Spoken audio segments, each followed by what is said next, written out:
La première question, c'est par rapport aux causes et effets planning familial et changement climatique. Je disais que des études ont démontré, c'était lors d'une des COP, ils ont présenté des études pour démontrer que l'utilisation du planning familial peut amener à inverser les tendances démographiques. Et ces tendances, en renversant la tendance démographique, ça va permettre d'avoir les dividendes démographiques et cela peut réduire la pression sur les ressources naturelles qui sont impactées par le changement climatique. Et donc, ça va renforcer la résilience communautaire parce qu'il y aura moins de pression sur les ressources. Donc, voilà un peu les liens vicieux là qui est fait autour de ça. Et ça m'amène directement à répondre à la seconde question où on me demande comment le changement climatique peut influencer la croissance démographique. C'est plutôt le contraire. Parce qu'on se dit que plus qu'il y a une croissance démographique dans un contexte d'aridité, dans un contexte de changement climatique, cela peut renforcer ou bien peut accentuer la vulnérabilité des communautés parce qu'il y a moins de terres cultivables, il y a plus de catastrophes et il y a peut-être plus de bouches à nourrir ou bien plus de populations qui seront impactées. Et même pour des questions de prise en charge au niveau des autorités. Par exemple, cette année, avec les inondations, plus de 90% de la prise en charge a été menée par l'État directement. Il y avait peu d'ONG ou bien peu de structures internationales qui avaient.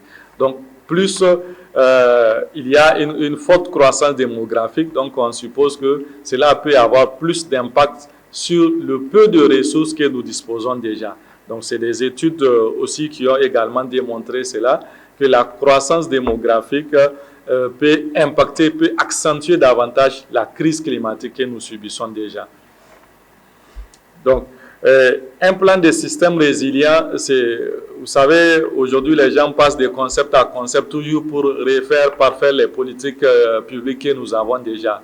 Un plan de santé résilient, c'est vraiment une planification ou la stratégie nationale en matière de santé qui prend en compte la dimension changement climatique, l'impératif. De la même manière qu'on nous dit il faut acclimater nos PDC, donc il est recommandé aujourd'hui aussi d'acclimater nos politiques nationales, que ce soit pour la santé ou pour d'autres secteurs. Donc cela dépend du secteur sur lequel nous travaillons.